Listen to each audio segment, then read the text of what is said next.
तो हस्तिनापुर में फिर कभी सूर्य उदय नहीं होगा। राजभवन तुम्हारे सभी अंधकार के गर्भ में डूब जाएगा हस्तिनापुर भी, डूब जाएगा पूना भी।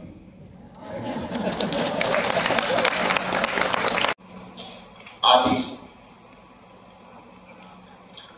तू अनंत तू, दुसरे दोन अक्षर दीना,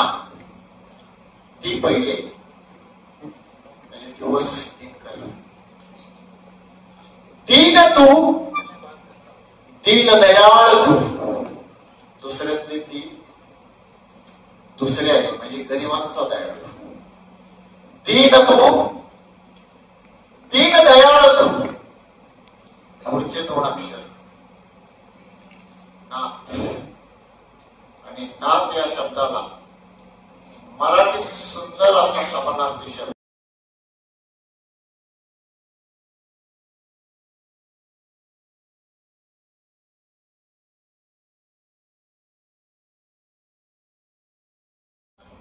गुणांच्या रूपाने काही ना काहीतरी देत असतो,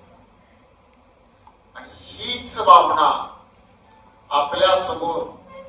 बसलेल्या व्यासपीठावरील आदिनाथ साळवी सरांच्या मनामध्ये आहे, आणि तीच भावना जाणून म्हणजे स्वामी, स्वामी तू, समर्थ तू, जाणणारा राम, आईच्या शब्दाला जाणणारा राम, आणि महाभारतामध्ये आपली प्रतिज्ञा पार करणारा भीष्म,